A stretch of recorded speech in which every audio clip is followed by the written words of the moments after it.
الحمد لله رب العالمين والصلاة والسلام على سيدنا سید الانبیاء والمرسلین و علی آله و صحبه اجمعین. دوستان عزیز محترم، همیشه شبهاتی علیه دین و دیانت و آن راهی که انبیاء علیهم السلام برای انسانیت از طرف الله متعال آوردن، کفار و اشخاصی که به نسبت الله متعال و قیامت و زنده شدن بعد از مرگ ایمان ندارن، شبهاتی را وارد کردن و وارد میکنن و در آینده نیز وارد خواهند کرد. اما این است که انسان مسلمان این ایمانی را که به ذات الله متعال داره و ایمانی که به نسبت زنده شدن بعد از مرگ داره، طبق دستور خود قرآن کریم انسان لازمه که این ایمان را با تفکر، با تعقل، با بینش انتخاب بکنه تا با هر بادی به این طرف و اون طرف خود را سرگردان نکنه، با هر شبهه‌ای خود را سراسیمه نکنه. یکی شبهاتی که امروزه کفار و ملحدین دارن در مابین مسلمان ها و جوامع اسلامی در فضای مجازی و در فضای حقیقی با کتب های مختلف دارن این را اشاعت میدن در مورد ذات الله متعال است که الله کی است. اون ذاتی که خود را به نام الله در قرآن معرفی کرده، اون کدوم ذاته؟ یکی ذات الله و یکی صفات الله. اون الله کیه؟ الله متعال ذاتی است دوستان که با خلق کردن از بودن خود و از صفات خود و از وجود خود خبر داده و در قرآن کریم خود را هم معرفی کرده. الله لا اله الا هو. الله اون ذاتیه که غیر از او معبودی وجود نداره، لایق عبادتی وجود نداره، لایق حکومتی وجود نداره. حاکم اونه، پادشاه حقیقی اونه، لایق عبادت اونه، در حقیقت لایق اطاعت اونه. لا تأخذه سنه، اون ذاتیه که او را چرت نمیگیره، ولا نوم، الله اون ذاتیه که او را خواب هم نمیگیره. متخذ صاحبته، اون ذاتیه که او برای او زنی وجود نداره، ولا ولد، اون الله ذاتیه که برای خود فرزندی هم نگرفته.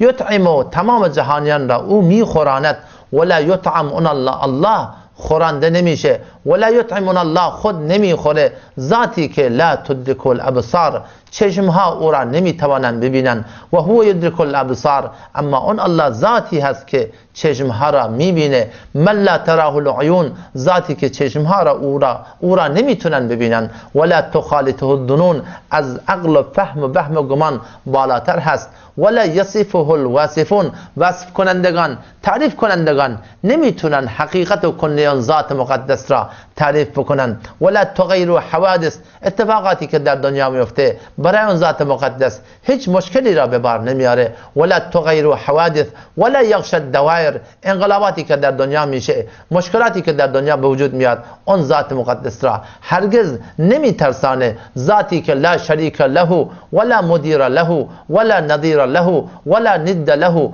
ولا مثل له ولا مثال له، لیس کمثله شیء، هیچ چیزی به مانند ذات اون الله نیست. و هو السمیع البصیر، اما اون الله شنوا و بینایه. اما به نسبت ذات الله متعال اینکه کسی بیاد سوال بکنه، این در زمانهای گذشته هم بوده. در زمان خود رسول خدا علیه السلام کفار آمدن و به صورت مسخره و جهت استهزاء رسول خدا علیه السلام سوال کردن که یا محمد انصب لنا ربک، ای محمد تو که ادعا داری خدای من خدای آسمان ها و زمین هست، اون الله ذاتی است که من را خلق کرده و دوباره بعد از مردن مرا خلق میکنه و مرا برای حساب کتاب آماده میکنه و من باید در مقابل اون الله باید حساب کتاب بدم. اون الله کیه؟ نسب اون خدا را برای من، نسبش که انسان برای خودش نسبی داره. عرب ها چنین بودن که اونا سوای نسب انسان ها و قوم خیش خودشون از نسب و انساب شتران و از نسب و انساب اسب های خود هم خبر داشتن. نبی خدا علیه السلام قبل از اینکه لبها را بجنبانند، الله متعال ذات مقدس خود نسب نامه خود را فرستادن که یا محمد بخوان برای بینه. جبرئیل علیه السلام نازل شدن که رسول خدا بخوان برای این مشرکان نسب نامی خود را. در یک روایتی دیگر میاد که یهودیان آمدن برای تمسخر، گفتن که این اللهی که تو تعریف میکنی، این ذات مقدسی که تو برای رکوع میکنی، برای او سجده میکنی، دستها را بالا میکنی، از او طلب میکنی و میگی که او در همه جا هست، اون ذات مقدس از طلا هست، از نقره هست، از چی است؟ الله متعال جواب دادن قل هو الله احد الله الصمد لم يلد ولم يولد ولم يكن له كفوا احد. قل هو الله احد، بگو ان الله یکتای بی مثال هست. الله الصمد، الله ذاتی است که بی نیازه. لم یلد، او هیچ چیزی را نزاییده. ولم یولد، اون الله از چیزی زایده نشده. ولم یکن له کفوا احد، اون الله ذاتیه که او برای او هیچ مانندی نیست. هو الاول، اون الله ذاتی که از اول بوده. والآخر، تا آخر هم خواهد بود. والظاهر، در همه جا قدرت آشکاره. والباطن، اما ذات الله مخفیه، پنهانه. الله ذاتیه که ای برتر از خیال و وهم و گمان و برتر از هر آنچه دیده ایم و شنیده ایم. دفتر به پایان رسید و عمر تمام گشت، ما هنوز در اول وسط مانده. انسان چطور اون ذاتی را توصیف بکنه که از مغرب خبر داره، از مشرق خبر داره، از جنوب خبر داره، از شمال خبر داره، از بالا خبر داره، از پایین خبر داره. له المشرق والمغرب، مشرق مغرب برای اون الله، و له المغارب والمشارق، تمام مغرب ها و مشرق ها برای اون ذات مقدسه. انسان با این عاجزی خود چطور اون الله را تعریف بکنه؟ یک داستانی را من برای شما تعریف میکنم اینجا که یکی از مسیحی ها میخواست که مسلمان بشه، خودش قصه خودش را تعریف میکنه و اون را به صورت یک فیلمی در آورده بودن و در زیر همون زیرنویس کرده بودن این شخصی که مسیحی بوده مسلمان شدن خودش را برای ما توصیف کرده که بله من دوستی داشتم و این شخص دوستم مسلمان بود و من با او رابطه داشتم، با اخلاق خوب با من برخورد میکردن و روزی از روزها کتابی را آوردن به دست من دادن که بله جناب شما بفرمایید این کتاب را مطالعه بکنید. کتاب را که به دست من دادن گفتم این کتاب برای چی هست؟ گفت که این کتاب برای ما مسلمان ها هست، این کتاب آیین نامه زندگی ما هست، شما این کتاب را بخوان، مطالعه بکن، در مورد اسلام هم تحقیق بکن. من از او پرسیدم، قبل از پرسیدن البته میگه من کتاب را نگاه کردم، قرآن ترجمه فارسی کتاب ترجمه انگلیسی قرآن بوده. میگه رفتم داخل کتاب نگاه کردم صفحه های کتاب را که من این نویسنده کتاب را که ببینم کی نوشته. اول کتاب را نگاه کردم چیزی نیافتم، گفتم مبادا اشتباهی نوشته باشن. آخر کتاب را نگاه کردم اسمی نیافتم و نهایتا از همون برادر، از اون دوست مسلمان خود پرسیدم که این کتاب را چه کسی نوشته؟ او گفت که این کتاب نوشتنی نیست، این کتابی که نازل کرده شده، این کتابی که فرستاده شده، تو این را بخوان. گفتم چه کسی فرستاده؟ گفتم الله، اون ذاتی که ما را از نیستی به هستی آورده، ما به او ایمان داریم. گفت که شما این کتاب را مطالعه بکن و تحقیق بکن، اسلام تو، ایمان تو، قرآن تو و یقین تو تحقیقی باشه برادر کرام. بله این برادر مسلمان ما، نو مسلمان ما تعریف میکنه که من تا 6 ماه داشتم تحقیق میکردم به نسبت قرآن، به نسبت اسلام، به نسبت دین، به نسبت ذات الله، به نسبت قیامت. اینطور این کتاب بر من اثر گذاشت. این کلام رب العالمین، خالق آسمان ها و زمین، معجزه تا قیامت، اینطور بر من تاثیر گذاشت که من بر حقانیت قرآن یقین کردم و بعد از 6 ماه تصمیم گرفتم که من امشب میخواهم ایمان بیاورم. و در طبق همون عادت مسیحی خود میگه اون روز خانه ما بسیار خلوت بود، من بودم و یک خانه، کسی دیگر با من در منزل نبود. من طبق عادت مسیحی خود 7-8 تا شمع از مغازه خریدم و آمدم در خانه، چراغ‌ها را به قول معروف خاموش کردم تا فضای معنوی بشه و شمع‌ها را روشن کردم و چراغ‌ها را خاموش کردم و دست بر دعا برداشتم که ای اللهی که تو آسمان‌ها و زمین را آفریدی، مرا با کتاب خود آشنا کردی، من امروز میخوام به تو ایمان بیاورم. ای الله تو نیز برای من یک علامتی از خود، علامتی خاص برای من نشان بده که من هم یقین بکنم تو داری مرا میبینی، صدای مرا میشنوی، از احوالات من خبر داری و بر ایمانی که من بر توی الله میخوام بیارم تو هم شاهد هستی یا الله، به خاطر همین یک علامتی به من یا الله خاص نشان بده. این هم چند تا که شم که من روشن کردم جلوی خودم، یا الله اینا را یک علامتی برای خاص برای من، همه را خاموش بکن، بعدی بفرست که تو بر هر چیز قادری، همه را خاموش بکن تا من هم یقین بکنم که تو من بینوا را، من بیچاره را، من بنده خود را داری میبینی. میگه این دعا را کردم و دستها را بر صورت مالیدم و نگاه کردم که شما همین طور مثل اول هستن، سوسو دارن میزنن در نیمه های تاریکی شب، اما هیچ کدام خاموش نشدن. با خود گفتم چطور شد؟ چرا هیچ کدوم شما خاموش نشدن؟ نکنه که مبادا، نکنه که من درست دعا نکردم. دوباره میگه شروع کردم به دعا کردن با شوق بیشتر، با همت بیشتر، با حوث بیشتر، با الفاظ بیشتر و بهتر محکم در دعا کردم که یا الله تو برای من علامتی خاص نشان بده. برای من علامت همین یا الله، همین شمها را، حالا همه خاموش شدن طوری نیست، حالا چند تا را برای من خاموش بکن که این علامتی خاص برای من باشه، معجزه‌ای برای زندگی من باشه، کرامتی برای زندگی من باشه که من به الله ایمان بیاورم. میگه دوباره دعا کردم و بعد طبق عادت مسلمان ها دست را بر صورت خود کشیدم، انگار نه انگار شما همین طور بر حالت خود جاری هستن و دارن میسوزن، سوسو میزنن. میگه رفتم دم پنجره، بیرون پنجره را باز کردم، آسمان را نگاه کردم، ولقد زینا السماء الدنیا بمصابیح. الله متعال فرمود که قطعا ما آسمان دنیا را با همین چراغانی ستاره ها مزین کردیم. بالا پایین را نگاه کردم، با خود داشتم فکر میکردم که چرا الله متعال برای من علامتی خاص را از خود نشان نمیده. میگه دوباره پنجره را بستم، آمدم برگشتم به طرف شمها و دوباره شروع کردم یا الله تو برای من یک علامتی خاص نشان بده.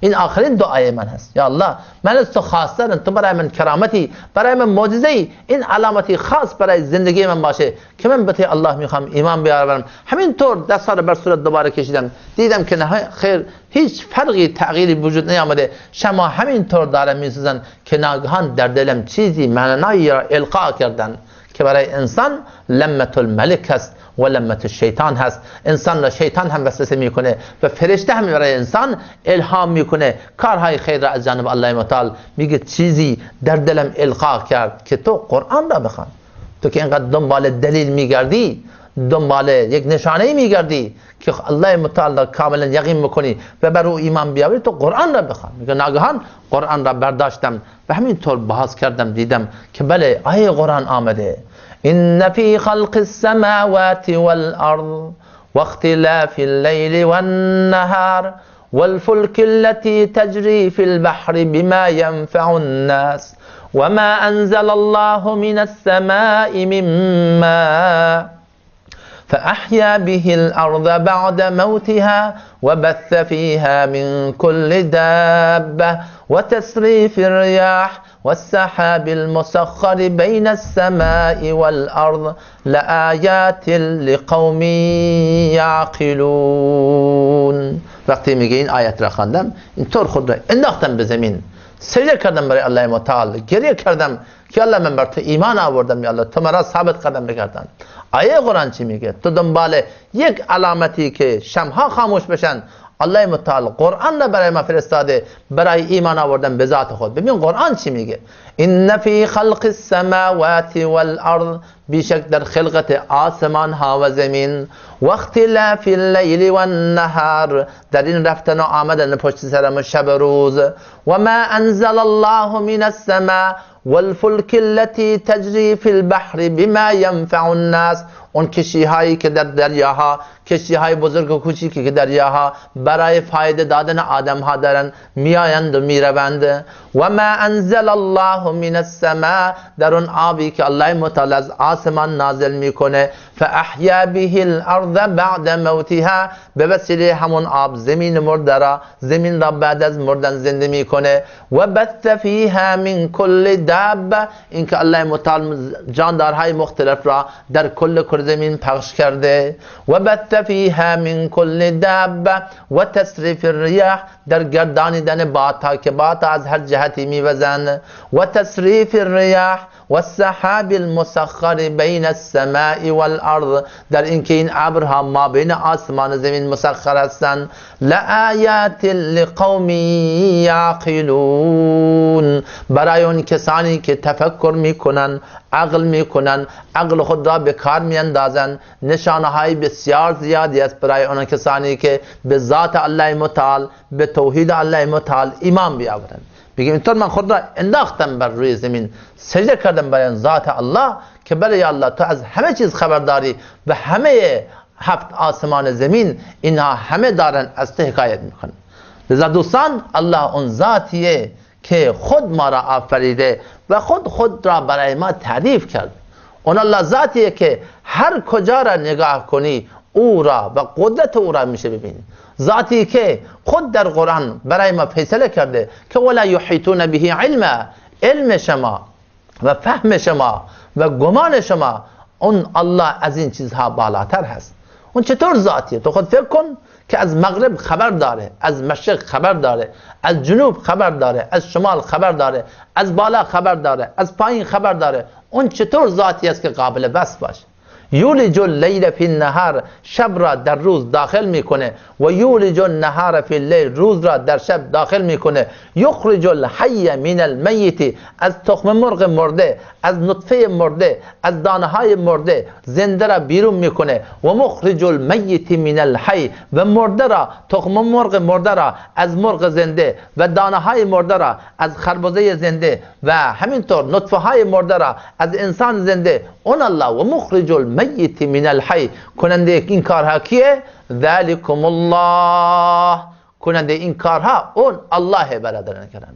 اون ذات مقدس که کل وجود ما به دست همونه. این آبی که زیر زبان هست داره میجوشه و این قلبی که داره میزنه و این معده‌ای که داره کار میکنه و این نفسی که داره میاد و میره، همه از قدرت اون ذات مقدس دارن حرف میزنن.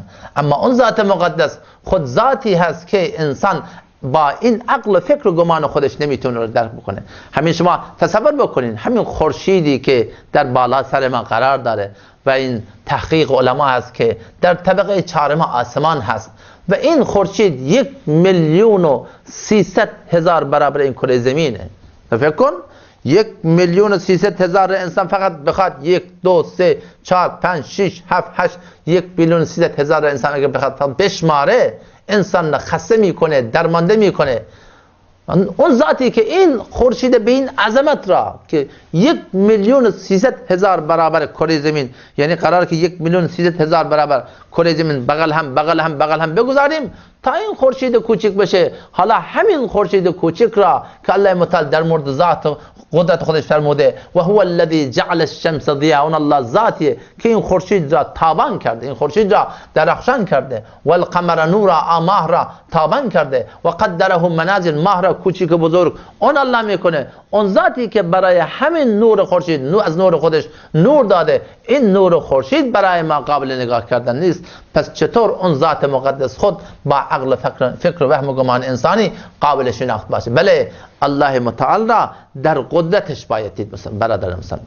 الله متعال را در همین نعمت هایی که داره برای ما میده، همین قیامتی. ببین ایمان این را میگن که انسان با اون چیزایی که ندیده ایمان بیاوره. همین قیامتی که الله متعال، زنده شدن بعد از مرگی که الله متعال در قرآن ما را به طرف اون دعوت کرده، اون الله چطوری مسئله رو واضح کرده.